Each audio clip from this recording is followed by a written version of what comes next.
It Okay, should so probably have started now. You're live. perfect. So we'll start then. Uh, Thank you everyone for joining. So today we have two guests, one from AWS, Mr. Mohammed Faiz, and one from Tigera and Nigel. So first session is with from Mohammed, who is Senior Developer Advocate at AWS on secret management. Over to you, Mohammed. Sharing it across to some people I know, and cool.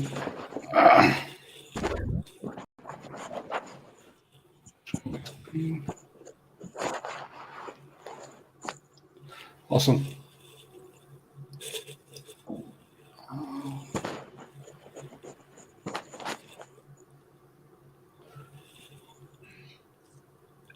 So it's just like okay, so I need to enable the camera again. Nice. Okay.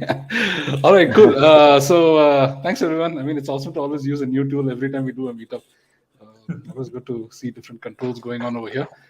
And thanks for joining the session today at CNCF UAE. This is our fifth session happening in the UAE. And thanks to Arjun, thanks to Yalo for continuing the momentum on CNCF in the region. And we have other folks also in other countries who are doing something similar. So it'll be great to have folks who are joining in right now to join those meetups also, and also these, and then see what are the different topics that you're interested in learning about in the CNCF organization, right? The whole idea of the different projects that are already there, and how you could get started on your journey. And just a note, CNCF is not equal to only Kubernetes. There's a lot of other stuff in the landscape already that you should be looking at, which is some of the things that we'll be touching upon today. So if you're expecting any Kubernetes today, I'm sorry to disappoint you. So like Yalo said, I'm Faz, and I am what you call as a developer advocate at Amazon Web Services.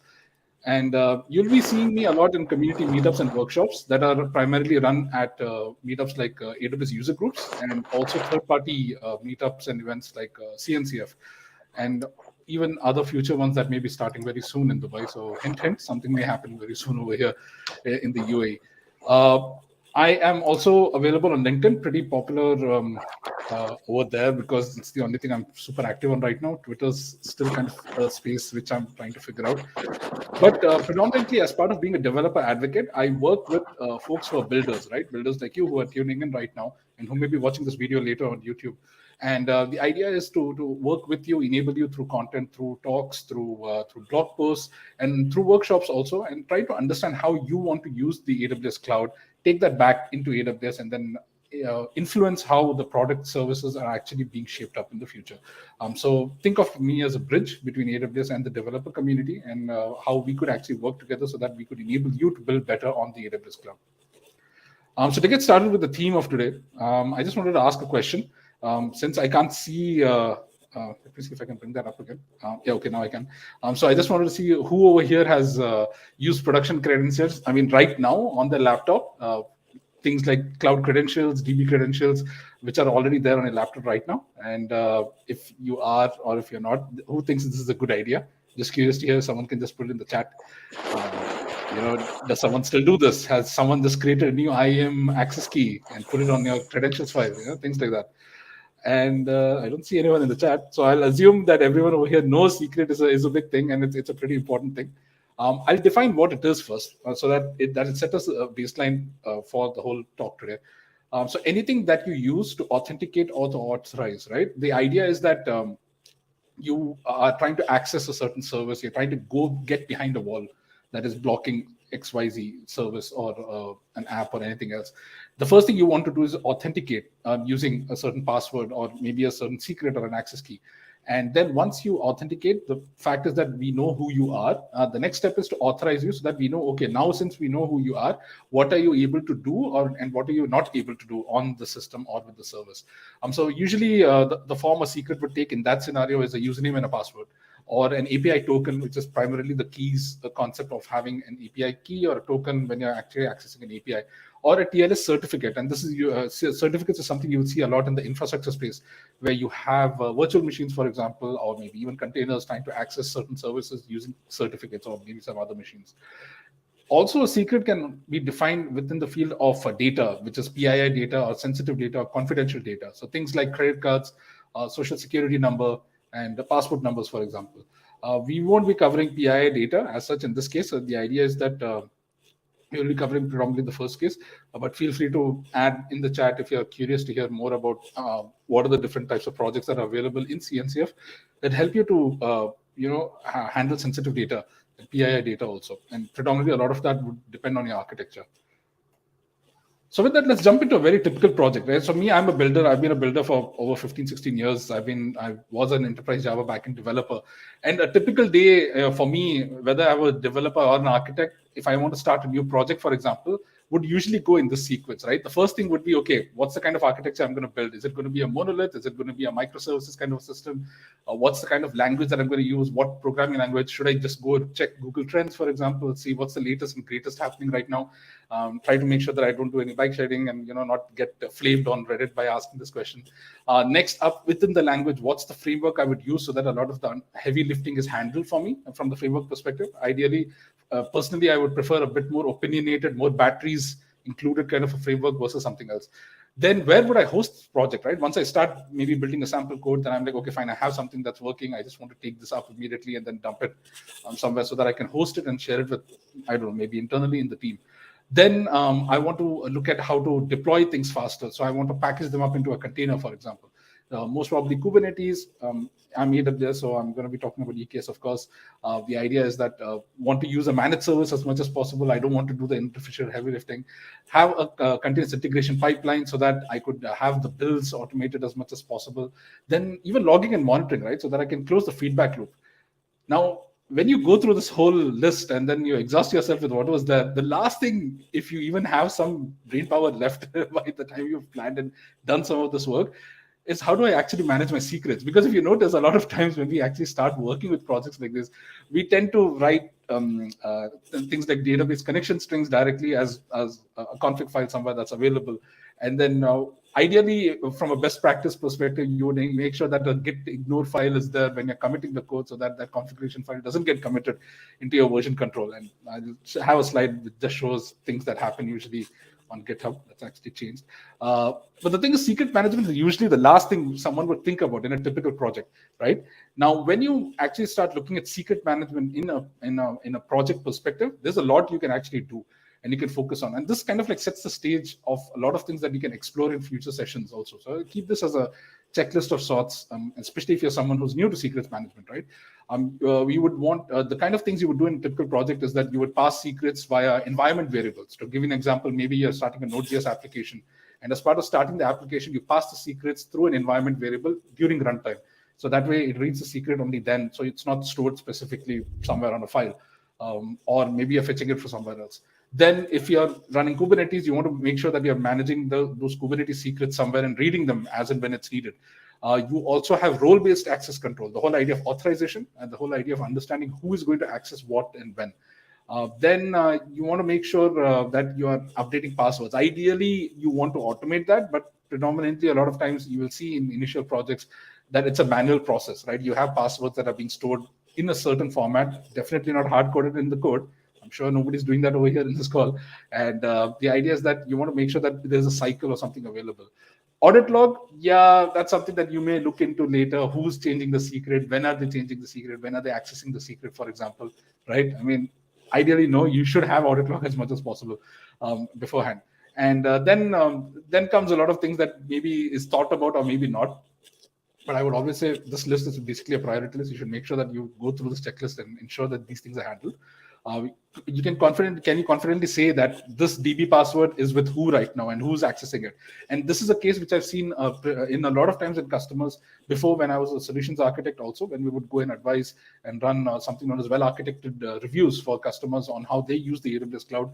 We would ask them questions on the security pillar and we would ask them, okay, when you have access keys enabled on your account, and then you're giving them to people to access your resources, or maybe your SSH keys, for example. How many people do you know are actually having that access key, number one, and how do you actually share that around? You'll be surprised to hear a lot of people still share SSH keys or even access keys on WhatsApp or Telegram. It's very surprising to even hear that. And people are pretty okay with it until they hit an incident, right? A security incident in the company for XYZ reasons. And a lot of that goes back to the way you actually manage all of this. And then what if, then that's one thing. And what if people leave? Because nobody is permanent in a company. Usually people do come and people do leave. And then how do you make sure that when a secret is already is being used by someone, they don't take it out and then use it for malicious behavior? Then how are you ensuring that you're revoking credentials, right? As much as possible as a support thing. So if you notice, a lot of times when you have a conversation with any typical team that's managing the project, and especially where secrets management is not taken into consideration, if you ask questions like these are the kind of answers you would get, right? We may pass it through environment variables and then we'll do everything else, and we'll see when things happen.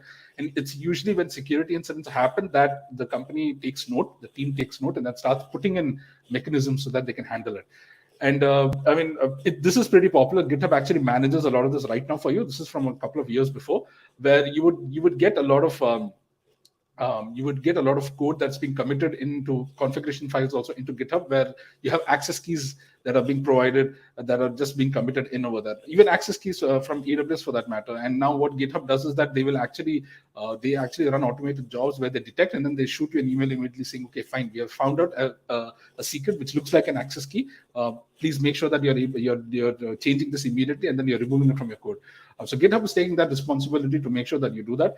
Ideally, you would want to take that initiative beforehand itself so that it doesn't make it into a version control system in the first place.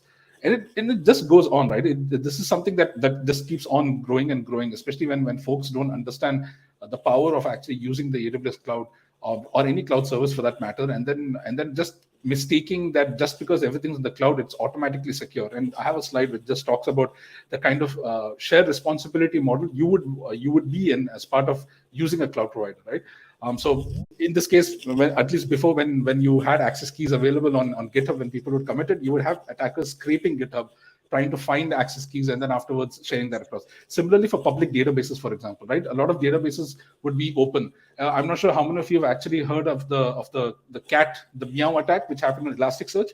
There was some dude that had run a bot that would go around accessing one public, scanning for public IPs for Elasticsearch, would go into those Elasticsearch clusters and then afterwards rename the catalogs, rename internally the documents to meow _ append it or prefix it with one of them. And that was a pretty big incident that happened.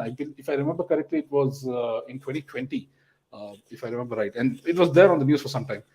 So things like that, right? These are things that you need to take into consideration and be super serious about, because this is infrastructure, this is customer data that you are actually managing. So ensuring that you manage the secrets that are used to access those services is a pretty important thing. So all in well and good. I'm sure I've showed the priority of all of this. But what's this got to do with CNCF, right? And we're in the CNCF meetup over here. And one of the things that CNCF does is there is an end user technology radar that's basically adopted from ThoughtWorks. If anyone's familiar with the ThoughtWorks technology radar that comes out every few quarters. And it's a guide for evaluating cloud native technologies. Now, the key thing is that they do this technology radar regularly, and then they do it on different themes. So there was one that was done for secrets management in February of 2021. And you have like three, actually there's four, but primarily they focus on the three part, depending on the surveys that go out. The first one is on adopt. The idea is that CNCF end user community can clearly recommend this technology. They're already using it. They're pretty deep into the usage, and they have best practices around it also. Then trialing. There are certain services that they may be trialing as a way to actually find out maybe there's something new that they want to use or something better, or even assessment, right, which is before the trial itself, where they're figuring out, okay, should I be using XYZ? This technology area is basically the trigger for the talk for today. The idea that CNCF also in the landscape alone, they see a lot of the aspects of managing the infrastructure, managing the projects as an important part of the whole cloud native the whole cloud native initiative. And in this case, when they did this survey, they actually found out that a lot of the customers in the end user community and people who also have projects that are running on, which are part of CNCF, they have been using a lot of AWS services. And AWS has predominantly a couple of services that are within the secret realm. And you also have HashiCorp Vault, which is basically, and think of all those different services that are in AWS. club all of them together, put them under a box called HashiCorp Vault, and then add some more management and then some more APIs on top of that so that you can manage it properly.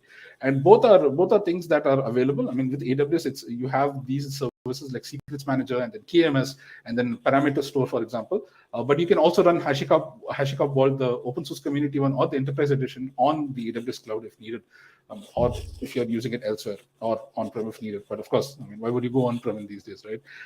So that's basically the connection with CNCF, and I hope that kind of like helps you to understand. Do have a look at the CNCF technology radar. It's pretty useful.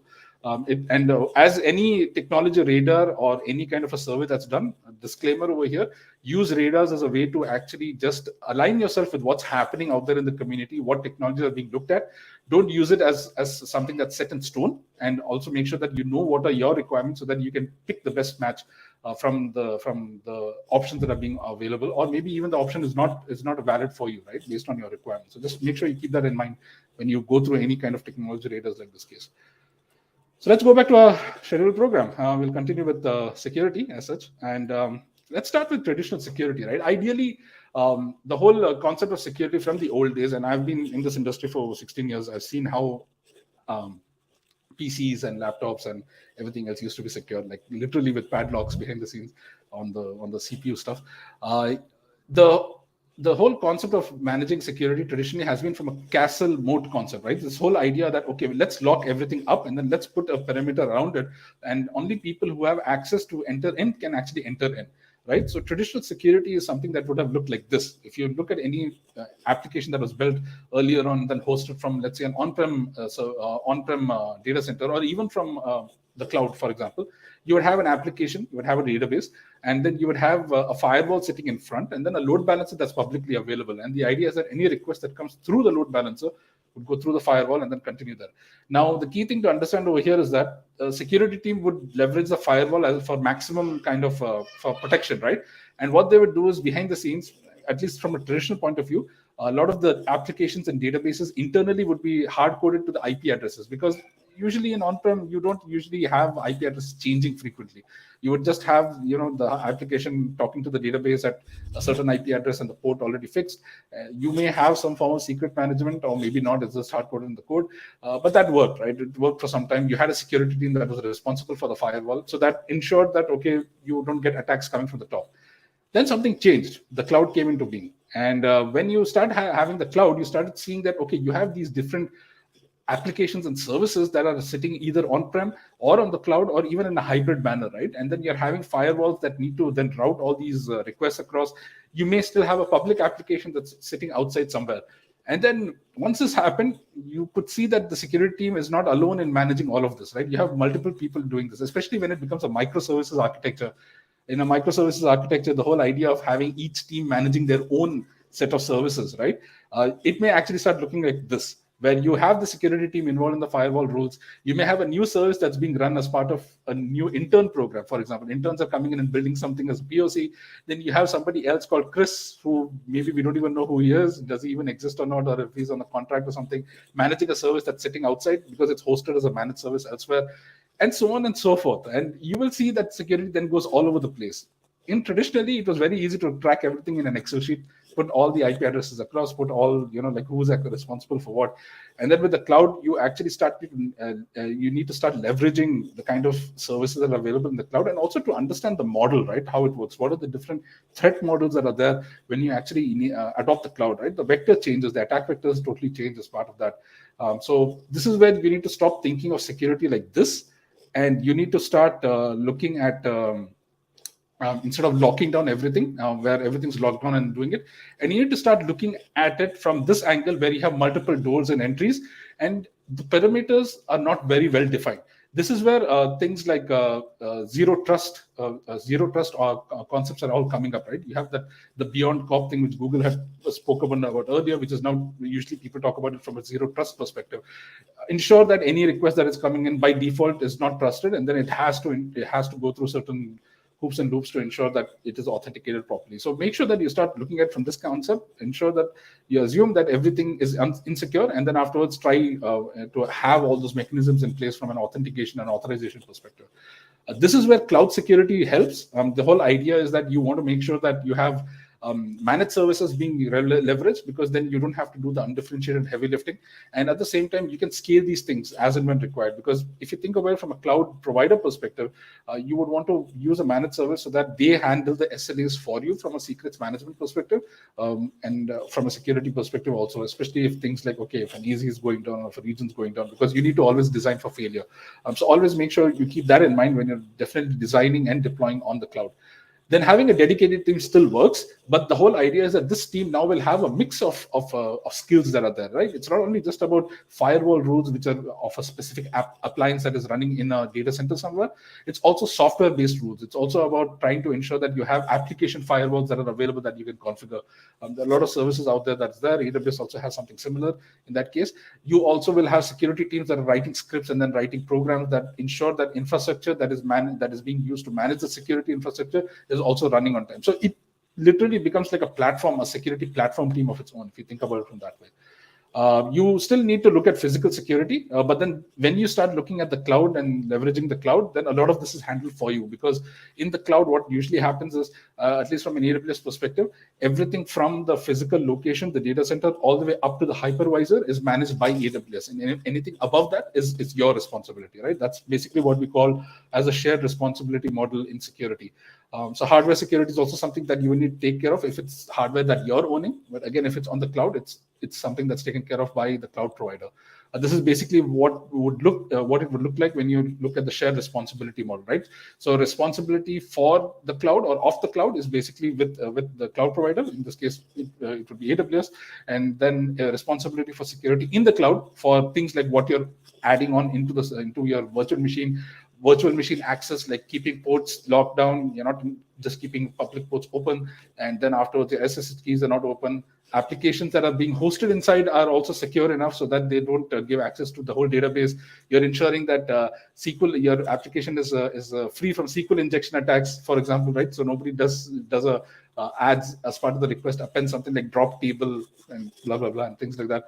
And then also the customer data, right? So a lot of that responsibility still sits with customers, and you want to make sure that you design it and understand it in such a way that security is taken care of from that angle. Now, beyond this, there are different aspects to security also. There's something like vulnerability scanning, and this comes especially from a code perspective.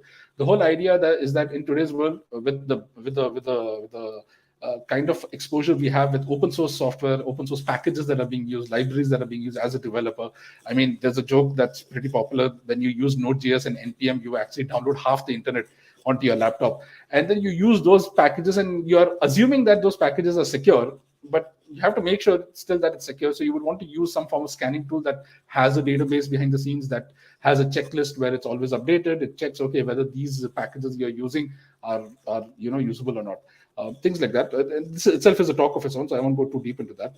And ideally, you would want to start understanding, okay, with modern security, by having a cloud provider being used as part of deploying my applications, what are the different features you would want to use, right, as much as possible. In any modern security practice or mechanism that you would want to have, especially from a secrets management perspective, you would want to ensure that it has encryption everywhere, right? It's always encrypted. With the keys that are being used to encrypt the data, to encrypt the secrets itself is also encrypted. You want to make sure that, okay, every time you rotate a password, you don't use the same encryption key to encrypt the next new password. You want to make sure that you use a new key to encrypt the password, so that way then it's always the latest and the greatest.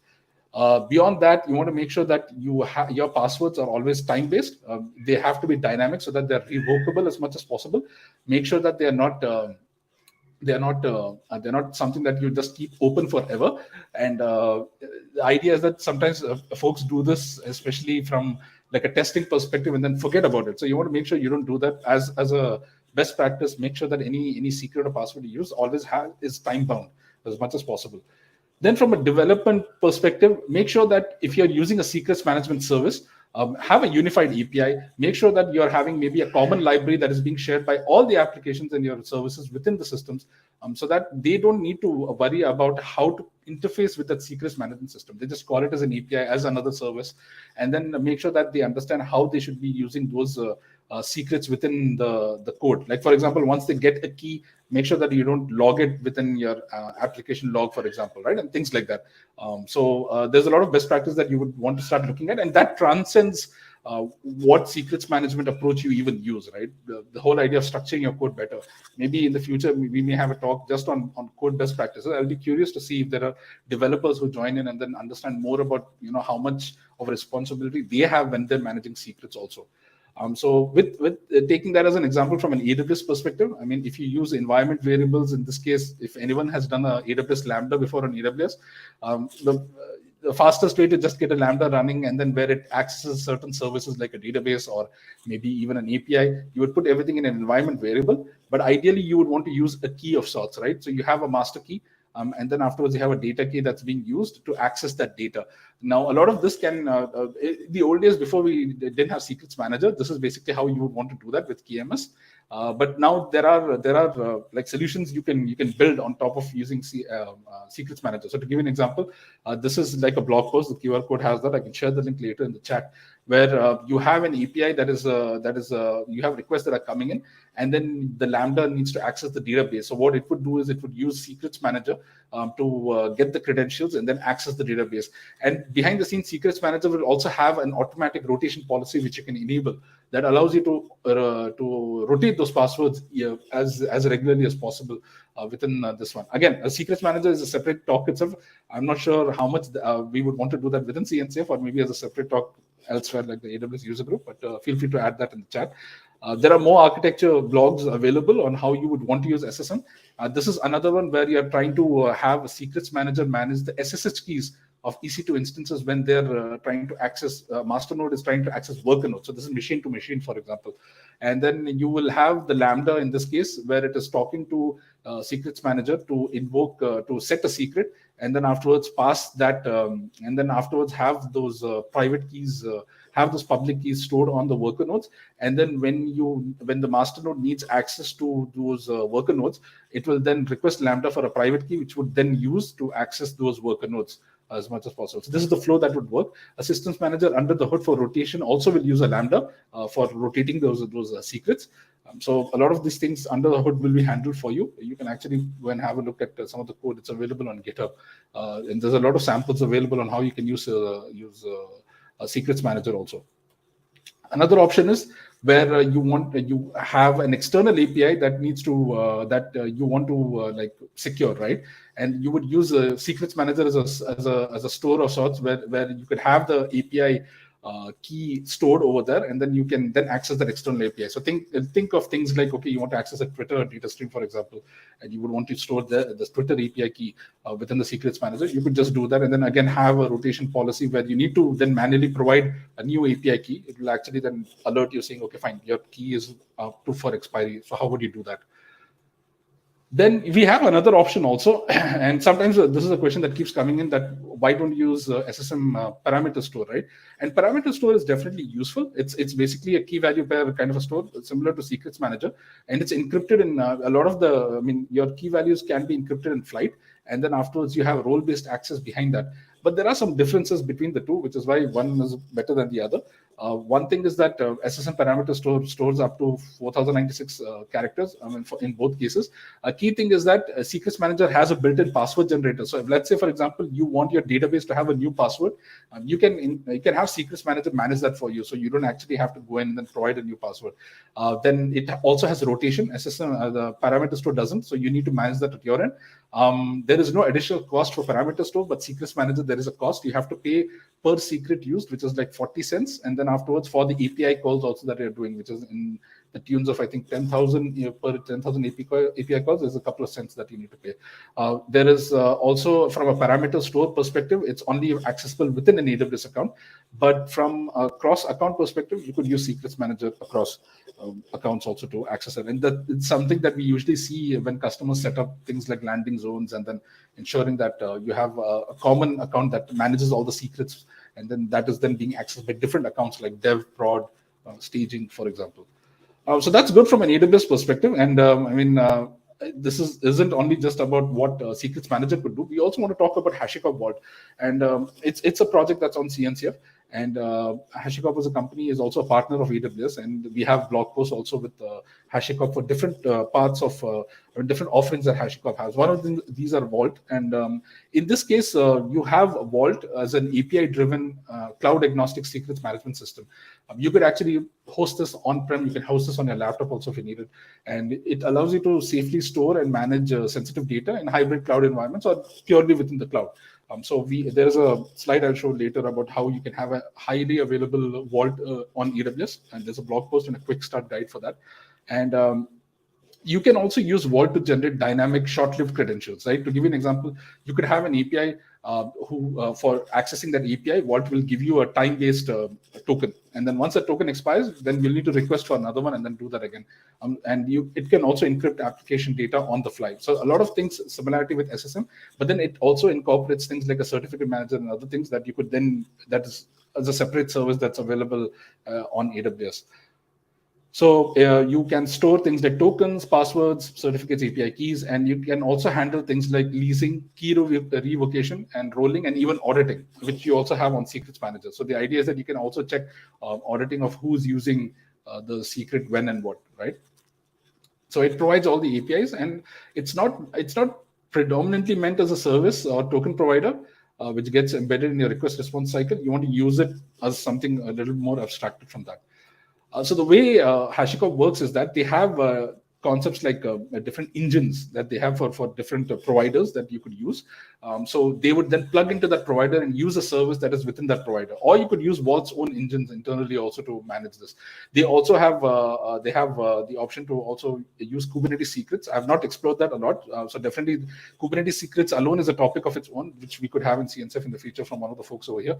But the idea is that you have all these different humans and machines that then use Vault as a authentication mechanism, and then also as a way to retrieve secrets, and then also to refresh those secrets as and when possible. You also have an authorization concept through policies. So the idea is that you can also restrict, okay, once someone is authorized or authenticated, what can they actually access based on the policy that you've defined within Vault.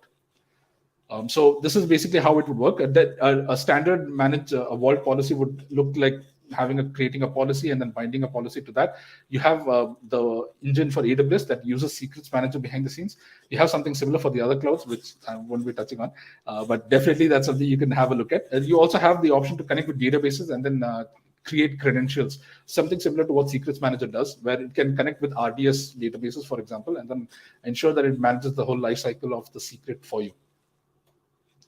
So in a nutshell, how that would work is that an admin would create the policy, let's say for a team like DevOps. It would then create a policy for applications, and then it would create a policy for services within those applications. Then what you would do is you would have a DevOps, someone from the DevOps team actually writing an API key, writing a DB root certificate, and then putting that into Vault. Then you would have apps that are reading the API key from Vault, and then afterwards you have like other services like database, for example, that is reading the certificate from Vault for accessing the database or anything else. This is kind of like how you would see it as in when applications are talking to Vault. So the idea is that app sends data to Vault and it has it encrypted. So Vault can encrypt data for you. It also then decrypts the data for the use by the app itself. And you can also store this in other data stores. So you can store it in Vault, or else you can store it somewhere else, and then use Vault again to encrypt or decrypt the data. Something similar to what you would use with KMS. In AWS, if anyone's familiar with that. There's a lot more in Vault that's available, and also there are workshops that are available by HashiCorp that you can actually go through yourself and then get an idea of how you would actually get started. Now, with actually hosting it on the cloud, you definitely need to ensure that you have a highly available architecture setup for your Vault service, because it's a secrets management service. You want to make sure that if one of your EZs, like for example, goes down for some reason or you lose access, it doesn't stop your application that are running elsewhere. So we have a quick start guide that's available that actually has a CloudFormation template behind the scenes that allows you to spin up that whole setup for Vault, and then you can run Vault with console client to actually access those services across between EZs, so that you can keep that in sync as much as possible. So have a look at the quick start guide. It's already available. If you also want to host HashiCorp Vault directly without setting it up through this quick start guide, you can also use the marketplace. So HashiCorp being a partner, they also have the open source HashiCorp available as an option in the marketplace, where it will deploy it onto an EC2 instance, and then you just pay for the EC2 instance as and required. It has a certain set of configuration that it enables, and then you can then look at how to then get access to it and then open it up for your other applications to actually connect to. So for more resources that you would want to see, I would definitely suggest, first thing, as a best practice to understand secrets management more, have a look at OWASP's cheat sheet series. It's a pretty good cheat sheet series. Sorry? Question? I heard somebody's mic. No, someone just joined. That's okay. Carry on. All right, no worries. Okay, cool. Yeah. Right. So, cheat sheet series, OWASP has this as a really nice way, as a succinct way to understand different things related to security, especially from an application perspective. So, have a look at secrets management cheat sheet. I'll share the links later in the chat. Then, if you want to learn more about security risks, Coursera has a course on AWS fundamentals. One of them is about security risk. It goes through those different aspects of security. It talks about IAM policies, but it also talks about secrets manager and then trying to manage those secrets internally. Then there is a user guide best practice for secrets manager available. These practices, if you look at them, you can actually take a lot from that and then implement it for whatever you're using internally behind the scenes. We also have a prescriptive guidance that's already available. There's a quick start link for running Vault on your AWS account. And also, if you're someone who's hosting using EKS for running your Kubernetes clusters, you can also use the quick start for having HashiCorp Vault to manage Kubernetes secrets connected to EKS. So that's something also you can have a look at. Just link the GitHub link over there. Last slide, this is more of a call to action. There is a dev day for security happening online on 24th March. These talks are what you're going to be seeing as a way to get started. So if you're someone who's exploring how to secure your applications better, or how to secure the cloud better, I would definitely advise you to go through this. If we have always seen, every time folks who join in a security themed sessions, they always learn something new and always feel that there is a gap that they've uncovered because they have actually attended a session like this. So this is like a whole day session, and then you have the folks who are speaking who would also be answering questions on the chat if needed. So and you'll also get the videos and the slides later, which you can download. So definitely register for this. This is for free, so it's on 24th March. It's online. So have a go at that, and it'd be great to see you guys over there. So with that, thank you so much for this. I will switch to this one and see if I think Kevin, you had a question, right? You raised your hand. Yes. No, I was just wondering, like, if there is a chance to share the slides after the, Sure. Yeah, we could do that. I think Arjun, I can we could share. Meetup group. Yeah, exactly. Yeah. So we can. Meetup group. Yeah. We have a list of attendees. We can reach out. Sure. So first, that was a lot of information in short period of time. So yeah, yeah. So what my 2 cents, what I have seen developers doing is they fail the build. Say they do a lot of automation. They fail the build in the CI tools like Jenkins. If the secret is available, they scan, and the build will never go to the registry. It will not go to the source control like GitHub or anywhere. So ideally, I think as much as automation as possible before the developer commits the code, there has to be a automated scanning testing wherein you pass or fail the build based on the security policy set by the auditors or the CISOs, and then developers don't go wrong in any ways. Yep, totally agreed. And this kind of ties into the whole DevSecOps kind of approach, right? The idea is that security works along with the developers and the operations. So they would help you in defining the policies and the guardrails. And you also have tools now available on your code editor. Like, for example, I remember with Node.js, as part of NPM build, you can run a certain library that will check if you have access keys or secrets, which it thinks it's an access key or secret, and then fail that build on your laptop itself. So as part of, I guess, when you're running lint, you can do that. But there are others also who are doing something similar. But yeah, exactly like you're saying, you want to have those steps throughout the pipeline as much as possible, so that if something escapes it for some reason, you catch it somewhere else, right? So totally, yeah, it makes a lot of sense. I think Rajat also is saying something similar in terms of until an incident or an auditor points it out. Yeah, in most cases, by the time they figure it out, it's too late and expensive to fix. Yeah, So yeah, I mean that's kind of like how it is. I'm hopeful to see more talks on security, especially from the CNCF space in the upcoming meetups. So yeah, thanks for this, and I'll just stop sharing the screen. So one question from my side. If you have time, if anyone else has a question, please feel free to ask. Hey, this is Rajat. So one other thing, we come across is that, Faiz, you talked about rotating the secrets, right? So, and that is a challenge, right? When it comes to, say, database secrets and things like that. So you have any thoughts on, the best practices around how to implement or any experience you can share on rotating secrets in an application with multiple, microservices and database endpoints? Yeah, it's a good question. So with I'll take Secrets Manager in AWS as a reference point because I've seen how it works, especially with RDS behind the scenes. So what you do from your code perspective is that when you want to, let's say, connect to a database, you will first connect with Secrets Manager with a name of the secret, and then fetch the latest secret. When you set up a rotation policy on your database, like on RDS, between Secrets Manager and RDS, what it does behind the scenes is it manages the database credential for you, which basically means if you say every 30 days it needs to rotate the credential, Secrets Manager will generate one of its own and then afterwards put it on the database. The advantage over there is, for some weird reason, if you have actually got the database string somewhere and you've shared it with someone else, there is a chance that after 1 month or after the policy actually rotates it, you won't access it again. Now, assuming that you're not using a Secrets Manager per se, and actually I was in two minds whether I should add a slide on, okay, let's say you don't use a Secrets Manager service, what can you do? But I was a bit worried that people would just take that and then not go with the Secrets Manager service of any kind. What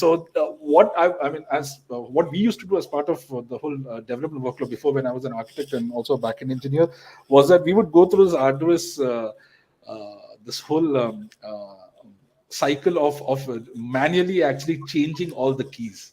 Right, we would have the security team that would ping us saying that, okay, so and so database, this is the kind of access that you were actually having. We are now renewing the key. Here is a secret file that we are sharing with you, which is time bound by a password, and then we will take that, and then afterwards we will change that as part of the configuration file that we are actually having. The configuration file usually will get stored in a source control system, but it's not part of the application per se. It is a separate repo itself, where a configuration file is being used, and then that gets downloaded or fetched.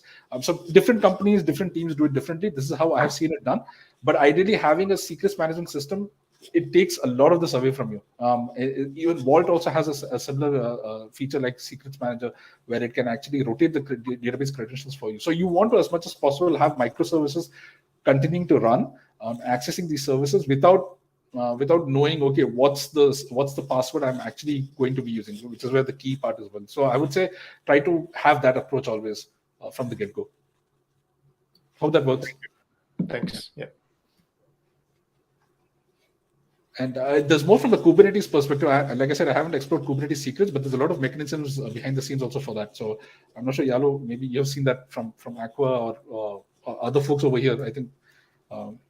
Yep. It's like Nigel, or maybe you may have also seen this. Yeah. Yep.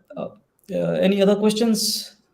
So we still have 10 minutes for Q&A left, right? Oh, okay.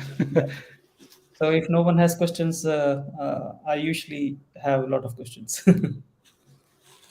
Yeah, since you are coming from the developer background, Faiz, so there are ways to work around with secrets, right? Some developers, including the library, doing it themselves, or just using a third party and not hard coding things internally in the code and offloading it to a secret store or a secret manager. So both have their pros and cons. If you can touch and elaborate more from the kind of flexibility and from getting vendor lock-in perspective into play and migration point of view.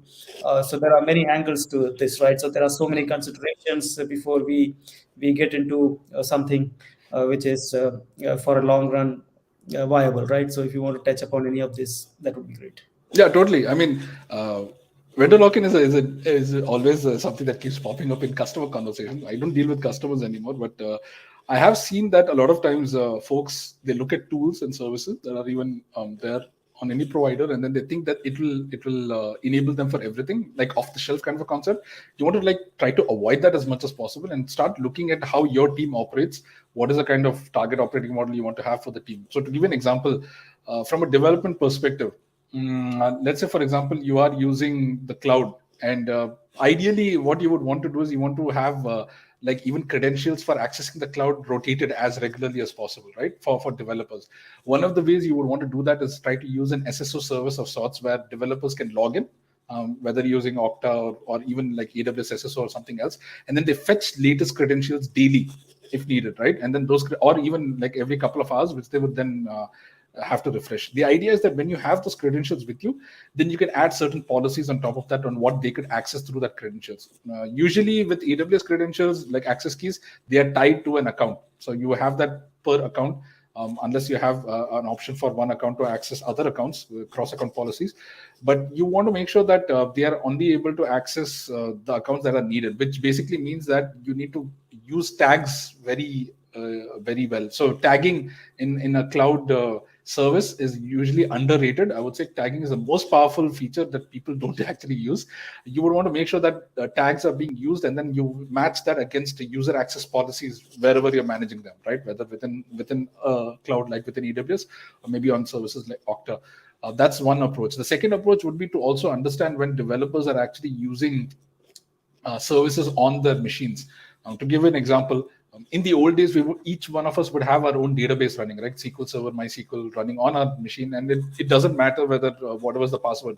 The challenge we used to have with that in the old days was that we would still commit the code with the old database password, and then when it goes into production, it will like blow up because no data is going in. So that's where Git ignore files started coming in as much as possible. Now, when it comes with in today's world where you also have access to cloud services, I would really say that it depends on whether you want developers to be able to access these services like databases or maybe like file stores on the cloud, or run proxies of that on your machine. So depending on how you do that, you would then take an approach of maybe having access to a sandbox account, for example, so that they can access that over there, or maybe do it within the account over here as installing it.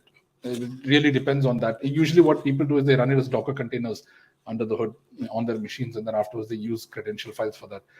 Beyond that, when you have these access patterns already played out, then it makes it very easy for you to understand which service to adopt. A vendor lock-in concept usually would only come in when you are using a very specific feature to that tool. Like even HashiCorp Vault may have a feature that's not available elsewhere, which technically puts you on that level of, okay, that means if I move away from this, what am I going to do, right? So I would say one should always step back and first understand what's the access patterns that you have, and then afterwards start moving towards which tool you need to use. It's always access patterns and then the tools, not the other way around.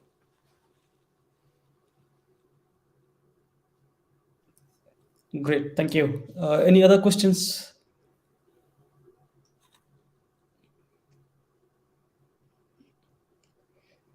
Yeah. So I think we can wind up. Arjun, you have anything to say? No, I think let's move on to the next session then. Great. So now we have another speaker. Thank you, Faiz, for such an enlightening talk. Yeah. Thanks everyone. Thank you. So hope you keep coming back to the community and contribute, and we'll have an active community here. Yep. Our next speaker is Nigel. He's from Tigera, and over to you, Nigel. Perfect. I'll start by sharing my screen.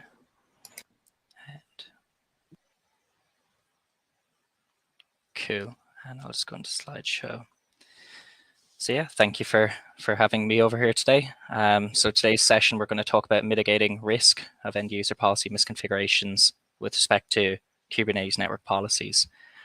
So my name is Nigel Douglas. A bit like Faz, I was previously a solutions architect, so working closely with customers who are looking to implement our technology, our enterprise technology, and make sure it works for their specific use cases. Now I'm doing a bit more of these presentations with yourselves, and I'll be speaking as well at the upcoming KubeCon for EMEA. So yeah, you can reach out to me as well on LinkedIn. I'll put the link on the chat as well after the session. But for today's talk, we'll focus primarily on, again, networking through network policy.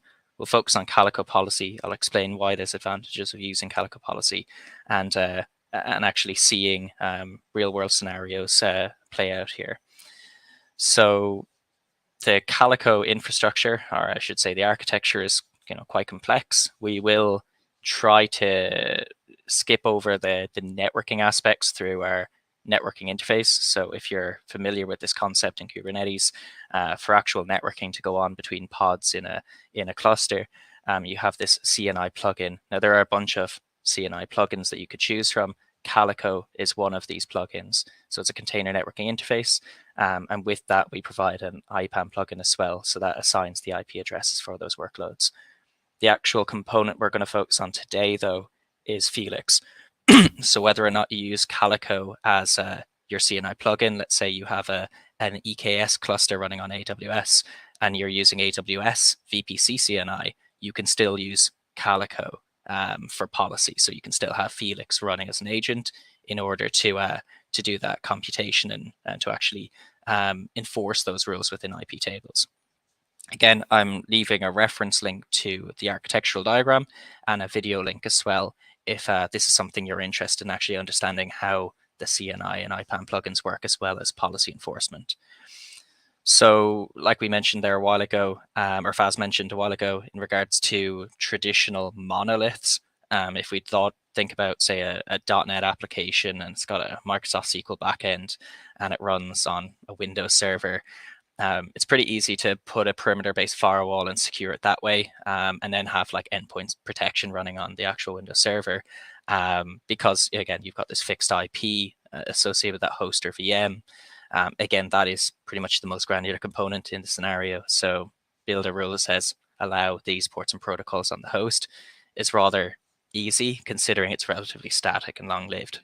Whereas with container, this microservice architecture, workloads are highly ephemeral. So what I mean by that is, as you scale up and scale down your nodes in a Kubernetes cluster, pods are subject to die and get recreated. So there is this self-healing concept within Kubernetes, which is fantastic. But at the same time, when you create larger workloads, if you don't think about security from the very beginning, you leave like a huge attack surface within a cluster. So Kubernetes is essentially a flat network by default. So pods can just talk to any other pods. There's no real security here by default. So anyone who says Kubernetes is inherently more secure, that doesn't really make any sense in the beginning. However, it has the capabilities of being far more secure, but not through traditional methods. So again, one does not simply secure the perimeter. You're not just going to have a firewall running outside of the cluster and secure workloads based on IP. Pods do have IPs, but again, like I say, if they're ephemeral and they die and get recreated, a new IP is going to be assigned. So it doesn't make sense to use a firewall concept. So we're going to do firewall-like security and enforcement without actually being a firewall solution. So here's an example of what problems you'd be facing. So the fact that if you just have a perimeter-based firewall, you don't have that granular access control on workloads within clusters, whether it be egress traffic leaving the cluster, or again, east-west between workloads. And the reason for that is pods, when they get recreated, again, IPs being reassigned, we want something fixed. So we talk about these Kubernetes native constructs, things like label selectors, these key pair value matches. So we want to, I'll show examples of this in a while, but we want to match workloads based on something static in the deployment, so that every time they get recreated, the policy will always apply to them. So again, by default, we can't even interface against firewalls and SIMs. We got to sort out that problem. So we got to find out what workloads we're going to allow traffic to external services, to external APIs, but make sure that not everything in the cluster can talk to those external services. And then again, in this scenario where there is a security compromise, assuming there's always a security compromise of some shape or form, that we have a secure network design to prevent a threat. And you can see from this design choice as well, there are examples where you may want to interface against external firewalls and all of this. Again, in this scenario, it's a bare metal server outside of the 3-node cluster, and that may also be running Felix, this agent for IP tables policy enforcement. And we want to say, again, certain workload can talk to that external Oracle DB via this port and protocol. So there's a bunch of concerns here, but we're going to address them through this kind of Kubernetes native security, so using Kubernetes abstractions. So yeah, like I say, it's like a firewall, except, it's not. So the rules are defined via label selectors, not IPs. When new workloads are actually created, since the labels are always going to be assigned to the deployment, whether the pod gets killed and recreated, the policy will always apply to that workload. And since we have this extensible policy framework, we can actually get Felix as an agent running on an external VM or host. And in that scenario, yeah, we can also enforce policy on that host as well. So we are extending capabilities to external hosts similar to the firewall. However, our dominant case here is saying, what is the intention? What is the purpose of our workloads? And then building a clearly defined policy around it. So when we talked about this topic being around preventing misconfigurations, don't just think role-based access controls of saying this user can't make these changes. Even if you give a user certain limitations, they're still capable of poorly designing network policy and therefore actually creating a networking problem within their organization. So here's a simple example at the bottom, scalable enforcement, where you say these workloads are in a production environment. So you give them a key pair value match of environment equals production. And if you built a policy that said, well, anything in the dev or staging environment can't talk to production, then simply having a label match to workloads that are in development, it's as easy as saying deny action to that external, again, production workloads. Again, firewalls are static. Since Kubernetes is highly dynamic, it makes no sense that we apply traditional methods of security. So I mentioned a lot of these points already. There are ephemeral workloads, new IPs are assigned. We need something static. It makes sense that we use pods, or labels, I should say, for pods in this scenario. Saying that we do have firewall-like capabilities, like I mentioned, one of them being you can create custom resources with Calico, one of them being a network set. So you can define an arbitrary list of IPs, could be associated with, again, internal infrastructure, or could be to do with malware, ransomware, that kind of idea, latest IP feed. Once you build the object, you can similarly label the feed like the way you would label workloads, and then build policy around that to say, well, deny traffic to that external IP set associated with known bad malware, or similarly whitelist traffic from these workloads to that external IP set, again, built on a simple policy framework of allow to label match. So that's really nice. Here's another example of what we'll try to create later in the session. So assuming we're trying to recreate that traditional firewall design of saying there's a zone-based architecture is what a lot of organizations will create. So you say workloads that can receive traffic from public internet, they go into what we call a demilitarized zone. So we call it a DMZ.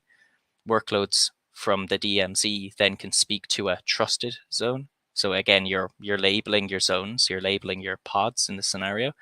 And then any workloads, pods within the trusted zone are whitelisting traffic from DMZ and whitelist traffic egress to restricted.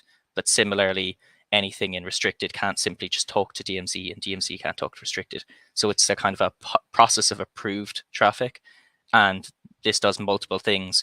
It's organizing where traffic should go, like through this microservice architecture, but also any new workloads that get introduced, whether deliberately or by mistake or by a bad actor, they won't be able to do anything because they're isolated into those zones. So a pod gets introduced into, say, a network namespace. It doesn't have those arbitrary labels, and you happen to have a default deny policy, which I'll touch on in a while. The traffic will get denied by default. So it's going to have this zero trust element implemented here.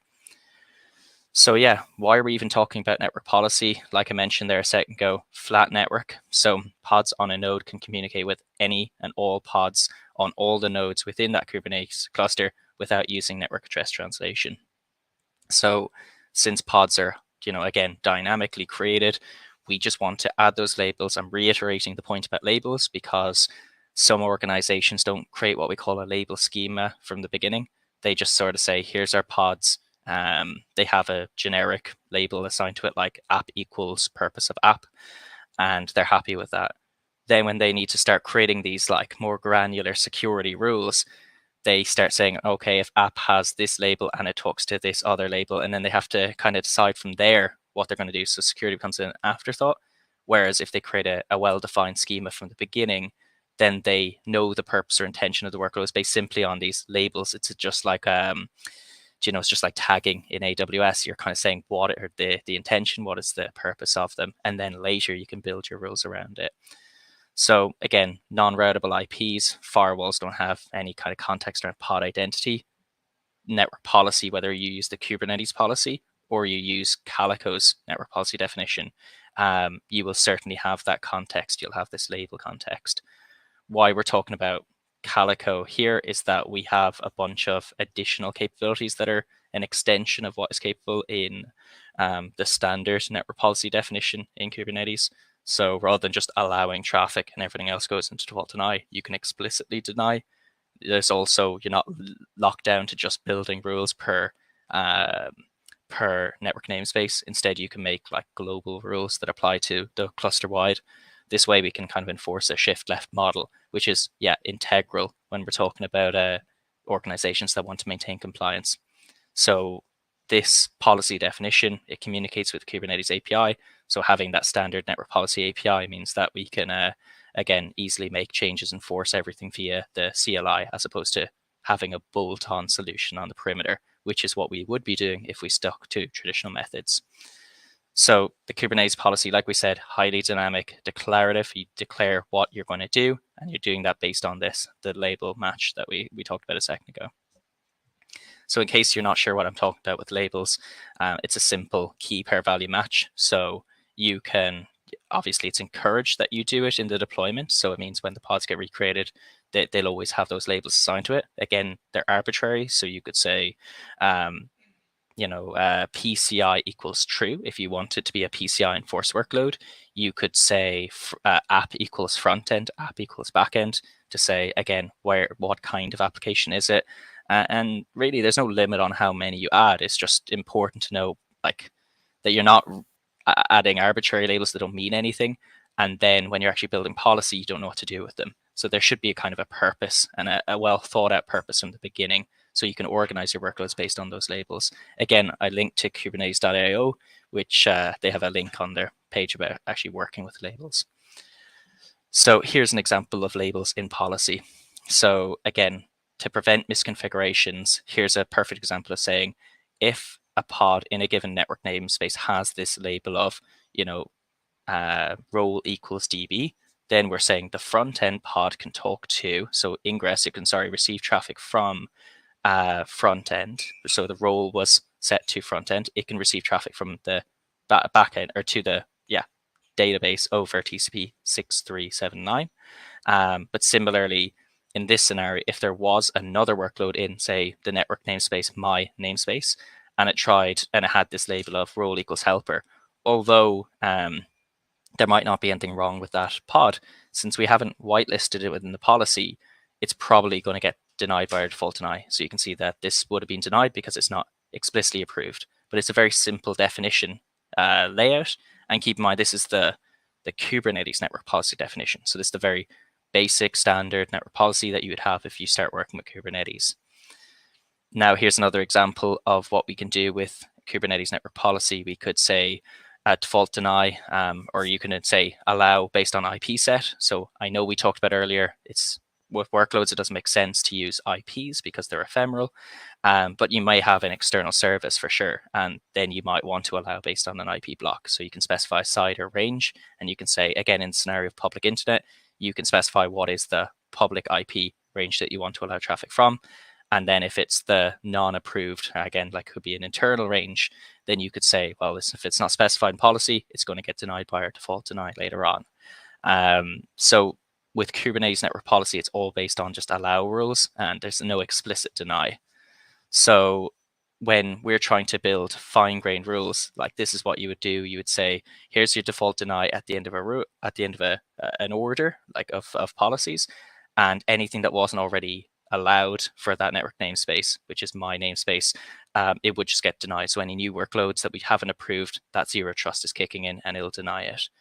So what we want to do here is we talked about, you've got a brand new cluster, you're new to Kubernetes, and you're not sure where to start. So I would just think of it a very simple system of maybe color scheme. Again, like we said, app equals purpose of app. So you've got your workloads, you're labeling them from the very beginning, not on the fly. So again, when they die and get recreated, we want that label to stay static.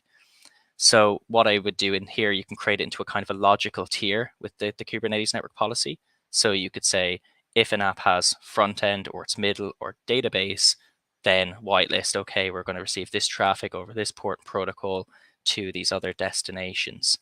But sticking to the traditional firewall scenario, you could do this. This absolutely works. And that way front end can't talk directly to Redis, but it would have to go through a middle workload, that microservice, to talk to the next one. So we would want to create something like this, zone-based architecture.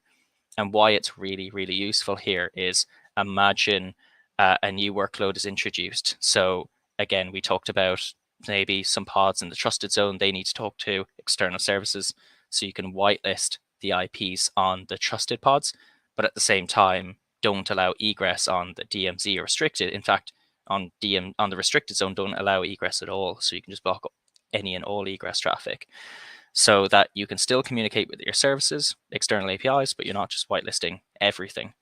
So here's what it would look like. It's a very simple microservice architecture. You have a front-end pod, you have two intermediary microservices that talk to the backend.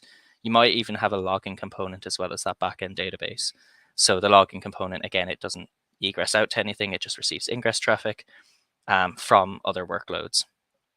So if you didn't have, again, this clearly defined zone-based architecture, if you introduced a rogue workload into the same network namespace or into an external network namespace, it would just be able to talk to anything and everything. So it's good to, like, of course, not just whitelist all ports, say, okay, these pods can talk to these other pods based on specifically, without saying port and protocol, because then it would just be able to talk to anything over those ports and protocols. So by defining those zones, it means whether that rogue workload gets introduced into any of the given zones without that label context, without port and protocol match as well in the same policy, it'll get denied.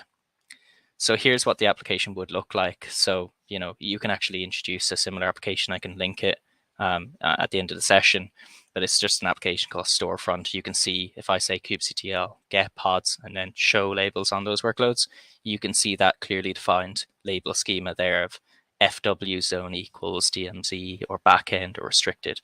So I'm saying the purpose of them. Where this gets really useful is, like we mentioned there, if you're isolating workloads into dev versus production, you can use labels for that. You can also say for regulatory compliance, if an auditor wants to say, how are you proving compliance? You could say, well, there's no example of a rogue workload being introduced or denied packets coming from certain policy. But if the auditors actually want to say, well, are you proving that, you've set the guardrails to ensure only PCI compliant, let's say, service counts are able to access or interact with PCI compliant workloads, you could easily achieve that via, again, service count restrictions and also workload labeled restrictions. And again, any combination of the above. So you might be looking at this for security, but then again, you might also be looking at this structure for compliance or meeting compliance. So here's what the policy would look like. Again, you're saying anything with the selector of FW zone equals DMZ, apply the following rules. So I've categorized an IP set as public. So it's saying anything from selector type equals public. And then that's the what I'm going to receive in. Anything that isn't from that public IP set, then I'm going to deny that traffic. And similarly, the egress out to is to pods with those label match. Why this is so powerful, again, the misconfiguration step is, since those pods are going to change regularly, IPs are going to change, this policy never has to be updated. It's the same static policy that's going to hopefully last for a long time. And since I already have a well thought out label schema, even if I do have to change what workloads can talk to other workloads in future, I may just need to swap out the actual key pair value match, or I might need to build a new policy in front of this policy, but again, it's a very streamlined, simple. There's no referenced IPs explicitly in the policy. So even if that IP set needs to change, or those, again, workloads are changing, you can just swap out the label match, the selectors, quite straightforward. Then the traffic that comes from that DMZ goes to a trusted zone. Again, same idea here. You're matching the selector of firewall zone set to trusted. And then you say for ingress, it can receive traffic from DMZ or trusted. So from pods in DMZ or pods within the same zone. And then anything that isn't in those zones, it automatically gets denied. So again, even if you didn't have this default deny concept, we're enforcing similar zero trust within each policy. So this is certainly a best practice. You can just say anything that isn't explicitly trusted by us, deny it. And then from egress out, of course, it's allowed to talk down. So you're funneling the traffic down to restricted zone. Anything that isn't explicitly restricted, then deny it. So that prevents us from talking back up to DMZ or external IPs. And then the final example in that zone-based architecture is the restricted one. So you're saying, again, we had the labels already predefined. So you're saying firewall zones restricted. It can receive ingress from trusted restricted zones, deny anything that isn't those explicit zones. And then from egress, actually in this scenario, I whitelist the egress out, of course. Yeah, because it doesn't matter. If it gets through to the other zone, then it has the restrictions above it. So there's multi-layered security here through that zero trust approach. So again, you can apply security rules via Calico on a global or a network namespace scoped policy. Why it's so important to apply security, let's say, on a global approach is if you're trying to enforce a shift left model and you want to say deny pods from talking to known bad IPs. Let's say, and here's a great example is we mentioned there you had an IP set or a network set, and that's just a list of IPs. And again, it could be associated with malware or ransomware, whatever that feed is associated with. Part of, say, PCI compliance is they say, well, you want to have some kind of IDS, IPS type capabilities. So you subscribe to an IP feed associated with those, bad actors, that list of bad IPs. That gets dynamically updated. If you're referencing the label key pair match associated with it, you can now provide IDS, IPS capabilities via policy. However, you don't want to be updating the feed. That's going to be updated dynamically for you. You need to reference it in policy, but you certainly don't want to. Imagine if you had 20, 30, 40 network namespaces. You certainly wouldn't want to create 40 replicated policies per network namespace saying deny traffic to destination that has this label selector of color equals red. It's just such a repetitive cycle. And then if there's anything misconfigured, you would have to make a fix on each policy, again, across the 20 or so network namespaces. So this global network namespace or global network policy definition allows us to say deny traffic to that known network set of known IPs that are bad, and you just build it once and applies cluster-wide. There are pros and cons to this. So of course, an obvious con to this scenario is if you make a global policy and it's cluster-wide and you misconfigure it, you don't just break a network namespace, but you could potentially break everything in a cluster. The pro scenario is far outweighs it, but again, it should be used for very specific scenarios, is again, deployment time, mean time to repair, to fix is quicker when you just have to make a small change on a single global policy. It also allows us to do shift left, so you can make these high-level global rules first, and then make fine-grained network-specific policies later.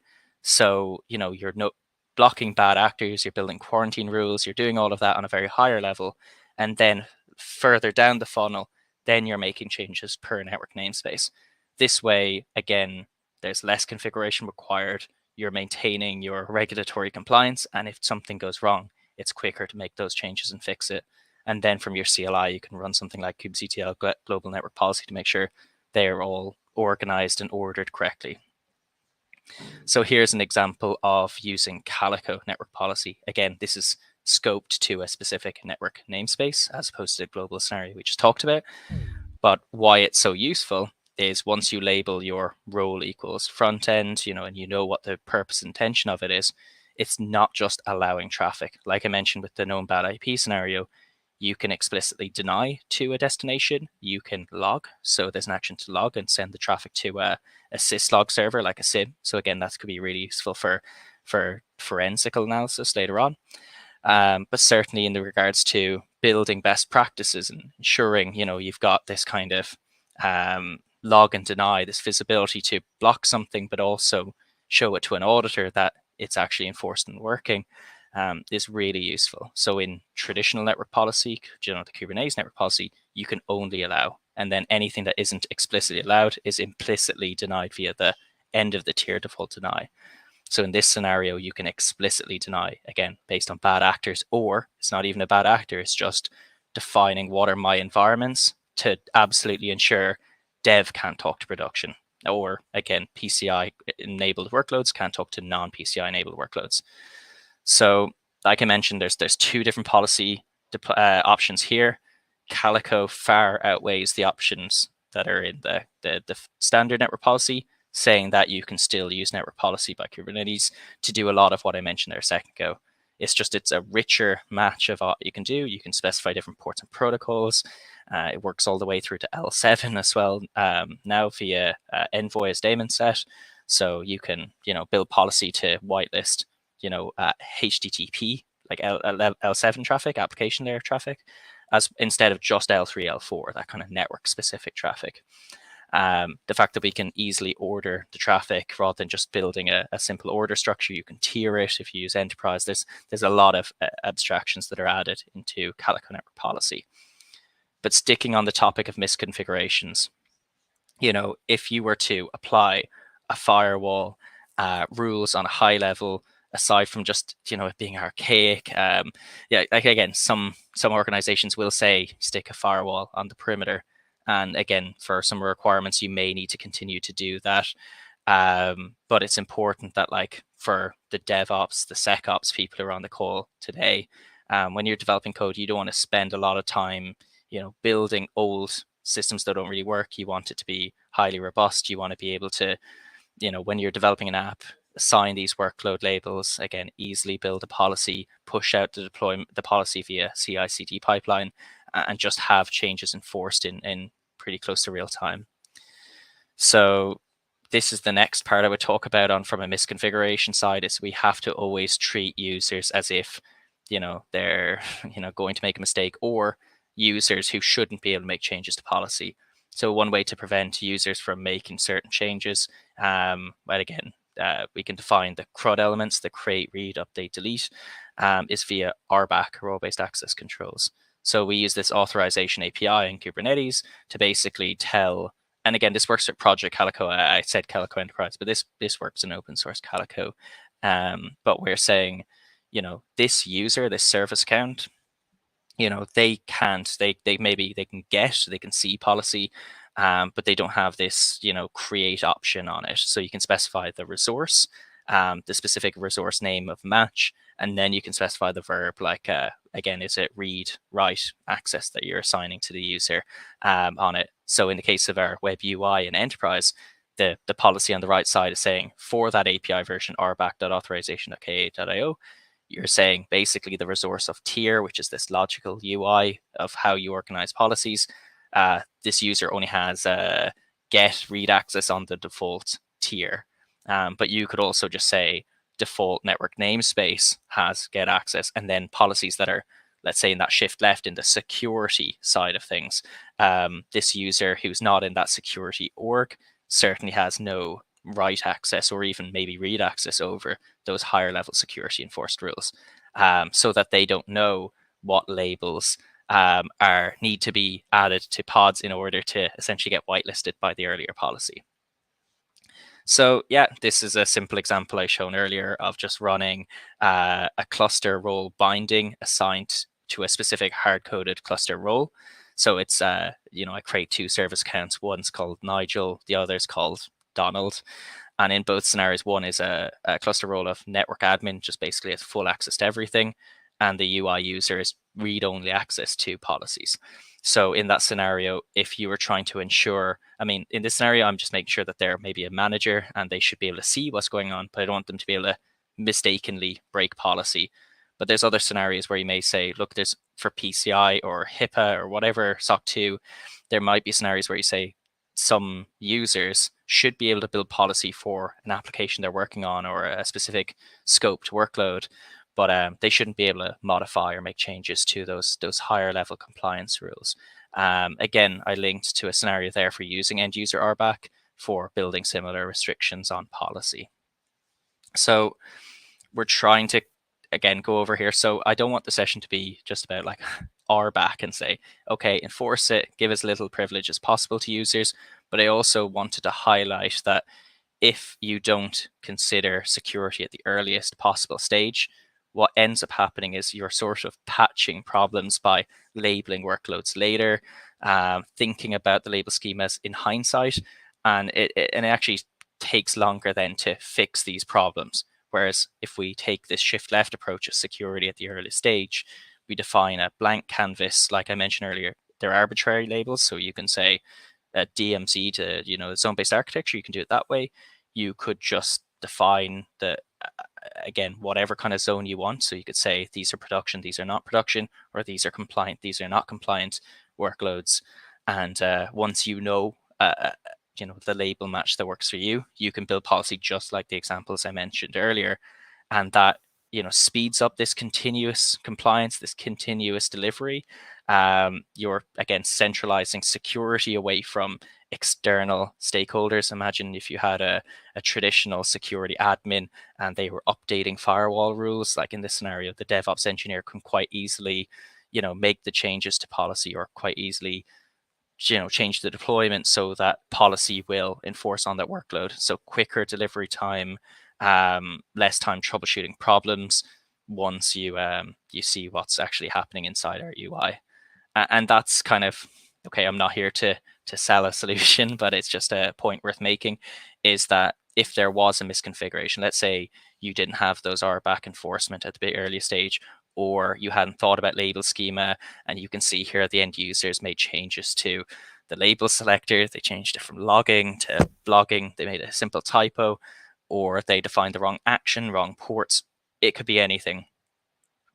In simply an open source Calico, you still don't get, let's say, the full observability. So if you made a change to the network policy for Kubernetes, or you made changes to Calico policy, these kind of changes would essentially go undetected.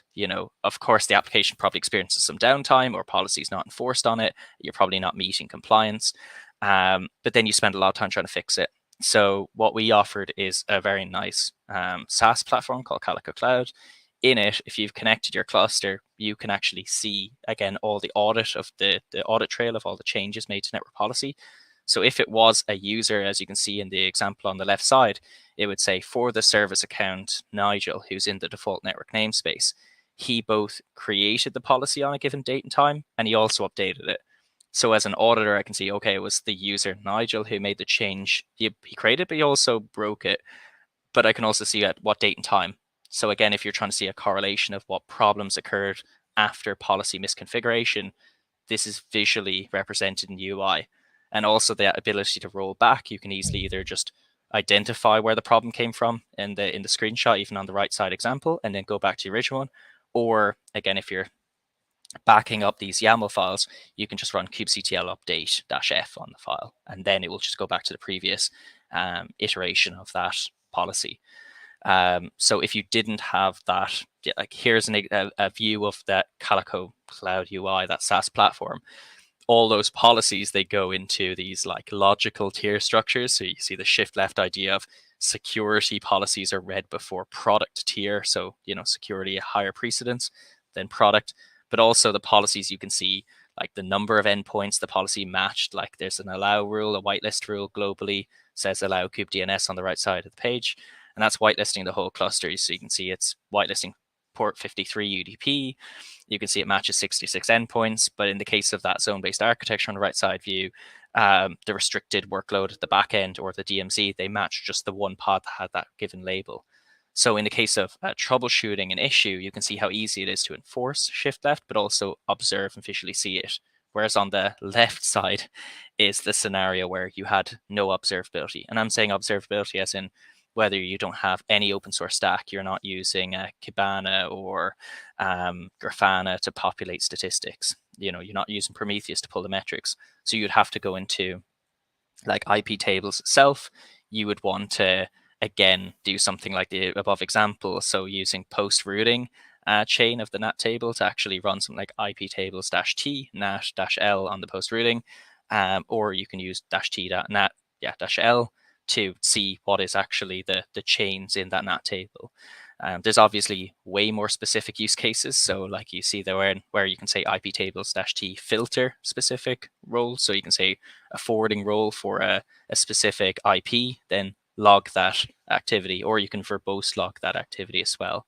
But again, if you're not a networking administrator, lots of experience doing networking in the Linux kernel, probably the option on the left isn't for you, where the option on the right does make life a lot easier.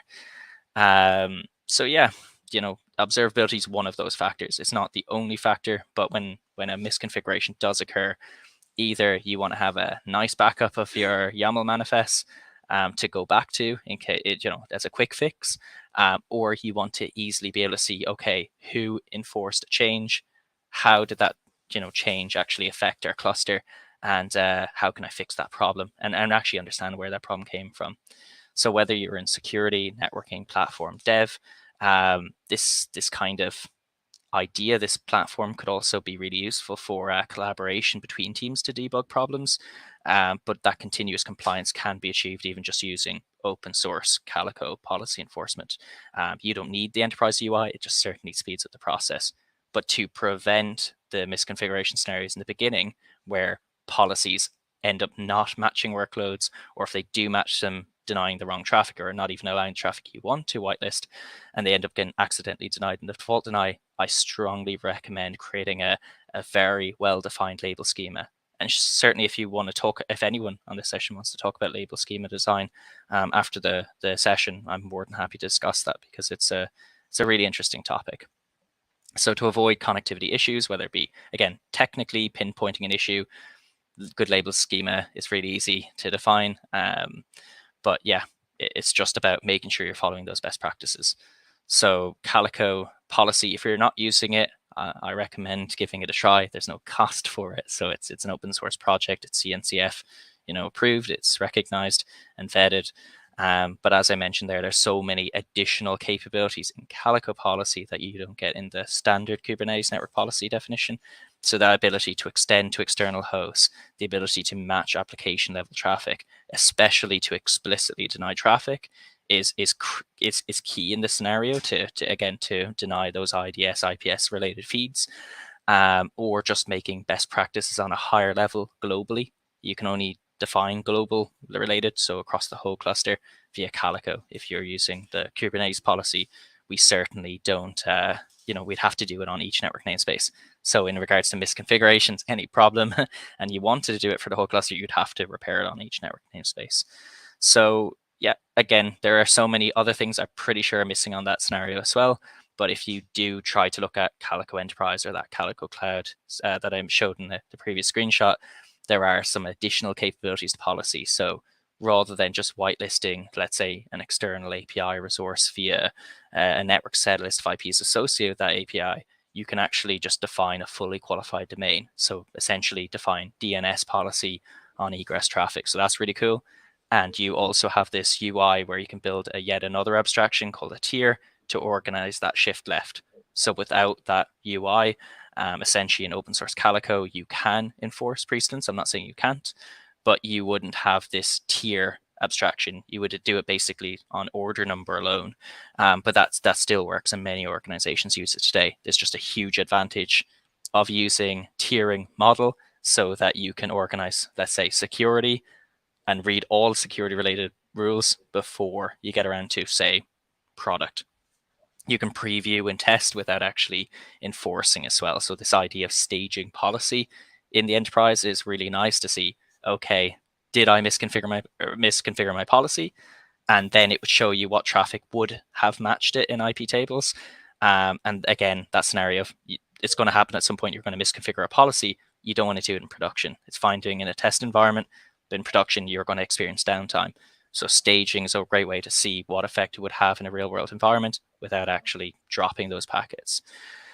I hope I didn't go over time or cut this too short, but just a few points to add on that is if you thought the topic was interesting and you want to learn more about either the CNI plugin, the IPAM capabilities, or just know more about policy, you can actually get Calico certified today. So, it's a free course. You just go to the URL, again, I can put that in the chat, or you can go to tigera.io, search for Calico certification, and then you're going to be able to find the course. So we have 2 courses now. There's one that's the generic level 1 operator course, and then we have an AWS specialist course, which is pretty nice to have as well. So if you're using AWS and you're also using Calico at the same time, there are some specific caveats to look out for. And we also provided an O'Reilly ebook for free. So if you want to download that, it's a well fleshed out PDF of going through all of the security best practices, not just protection against misconfigurations. And with that, thank you very much for joining today's session. If there are any questions, I'm happy to answer those.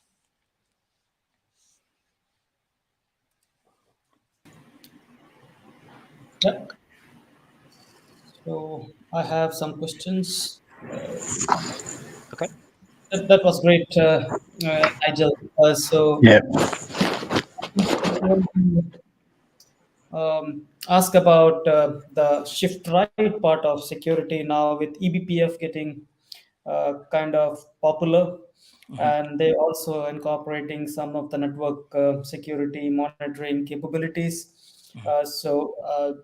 How do you see the roadmap going forward? Will we be complementing both, or should we be um, doing one instead of others, or how do you see that Yeah, roadmap? it's a great question, and it's something I didn't allude to throughout the session, was that I specifically talked about standard Linux, so IP tables, kubeproxy, the way most organizations are still doing it today. There is obviously quite a lot of emphasis now put on eBPF for performance. Just to clarify, we do actually provide support for eBPF as well. So not using IP tables without kubeproxy. So similar to projects like Cilium, they also support this eBPF focused roadmap. Now, if organizations think you have to move to eBPF, there's obviously reasons for and against it. So if you have over, let's say, 10,000 services running, so highly distributed environments, very highly distributed environments, then using eBPF, not like bypassing kubeproxy and the original latting rules within IP tables, you will see a performance gain from using eBPF. So in those scenarios, I recommend using Calico with eBPF data plane. If you're new to Kubernetes or you don't run anything remotely close to 10,000 services, IP tables with Calico is still the way to go, because our policy definition, our CNI capabilities is still far more fleshed out with eBPF. So to answer your question, there eventually will be something closer to feature parity between the 2 data planes, but for now, I agree, it's very much most people still using IP tables, but the roadmap is going to change rapidly as eBPF becomes a more fleshed out project. Great, thank you. Any questions from anyone else? First, Devin. Hi, Sergio. You have any questions?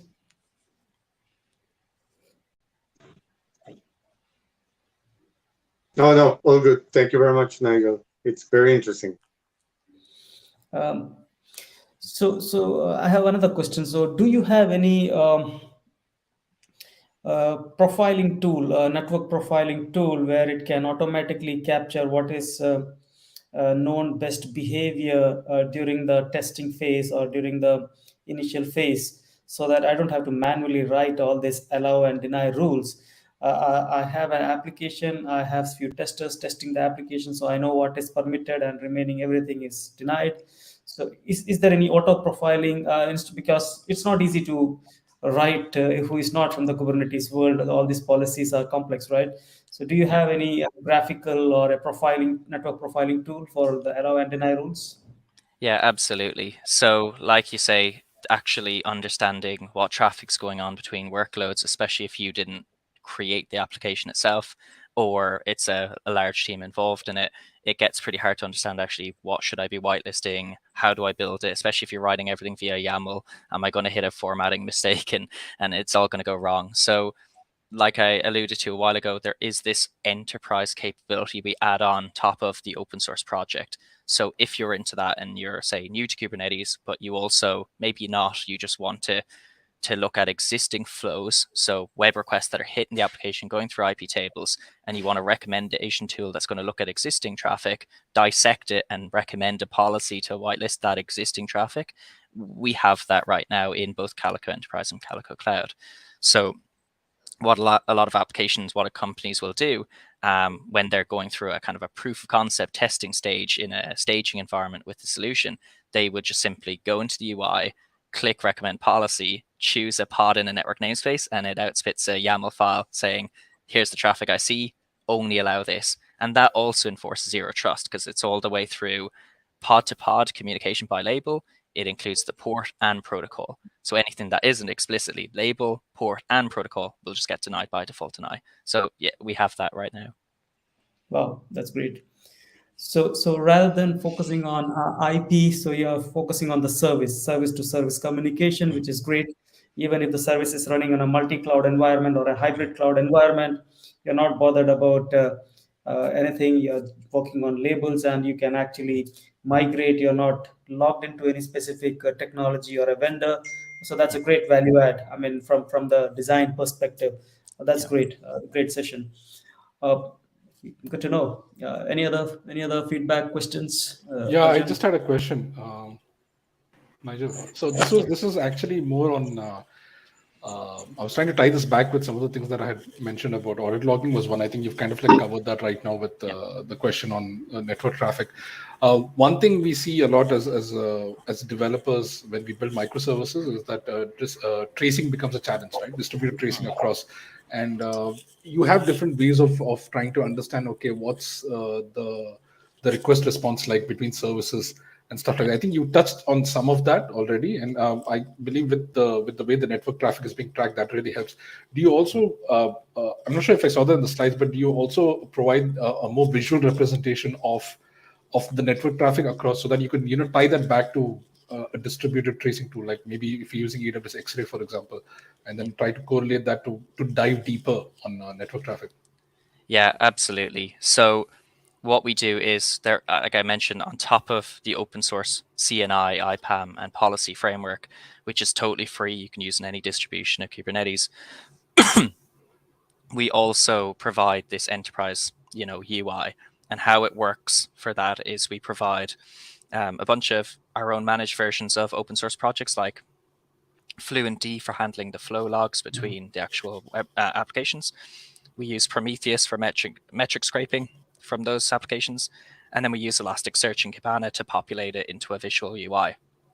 So if a user was using this enterprise tool, what would end up happening is out of the box, if Fluentd is running, it's going to send the data through to the aggregator. Of the aggregated data, then Prometheus is going to populate it per policy to say these packets were allowed or denied per policy. And similarly, we then automatically populate a service graph, similar to Kiali you might see in Istio. So it populates, here are all the pods talking to each other. The lines are red or green based on if it's denied or not by policy. And it'll even plot out the latency associated with the metadata in each of those flows. So there's a lot of contextual data there. But as I try to kind of separate the two, is that if you're using open source Calico, you wouldn't have these observability capabilities.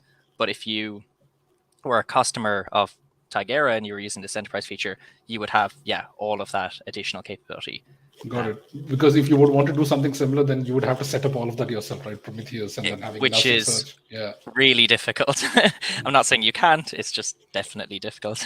I mean, definitely a dedicated team just for that. But thanks for that. Yeah. Cool. So one more question, if we have time. Yep. So you talked about compliance, which is very important, not only for the DevOps and developers, but also for CISOs and all the security folks. So do you have any reporting capabilities for the CISOs, not from the developer perspective, but from the compliance perspective? What your network is. Second part of it is, if you have, it's more of a understanding from the market perspective, what percentage of enterprise or vertical are focusing on technologies like this, rather than just using an open network in a cluster, each pod without any freely talking to each other. So what percentage of enterprise Kubernetes architecture is focusing on these technologies, if you have any insights on that? Yeah, so that's a great question. So it kind of both tie into each other nicely. So we do provide compliance reporting capabilities in our enterprise suite. And how that works is, think of it like with Aquasec, you have KubeBench, and you can generate a CIS benchmark report, and you can manually do this via your CLI. But with this enterprise UI, you can essentially set up a job to schedule these CIS related reports. You could also, on top of CIS for system hardening and benchmarking, you could also build your own arbitrary network access or inventory access report to say, this network namespace prove that these workloads are not or are secured by policy. So if you schedule it based on cron syntax to say per day, per week, per hour, per year, you can then generate all these audit ready reports, CSV outputs, give it to an auditor and say, we are maintaining compliance. Again, this is all part of the enterprise offering. So when you say which verticals does this align well with, what we've seen in the past historically, highly regulated environments. It doesn't have to be just banks, but what you'll find is a lot of fintech related organizations will see the instant value in auditing, maintaining compliance, whether it be PCI if it's HIPAA for healthcare, SOC 2 if you're software development. There's a lot of different verticals, but what we see is highly regulated environments need to maintain compliance. They need to prove it to the auditor, and also they don't want to hire a whole dedicated team, like Faz says, just to observing what's going on. You can use a single solution to achieve that. So I hope that answer makes sense. Yes, thank you. So, yeah, I don't have any more questions. If anyone else, Arjun, you have to conclude anything? No, I think we can conclude now. I'd like to thank Faz and Nigel for coming in. It was a great session, very informative, deep dive, and there's good Q&A after that. In addition to that, I had taken a copy of the links that Faz had shared in the chat. Nigel, you had shared some links in the slides, so if you could share that, then I could email them out to all the attendees. Perfect. After this thing, and I will also share the link to the YouTube archival of the talk today, so you can use that. And look forward to more talks. Keep the community going. Yeah. So where are you from, Sergio? Sergio and Nigel. I'm in Vancouver, but I'm actually from Colombia, so that's a Spanish-speaking name. Okay, great. Thank you for the session. Okay. Thanks, everyone. Have a great day. Thank you very much, everyone. Have a great day. Enjoy the weekend. Cheers. Bye. Yes, bye.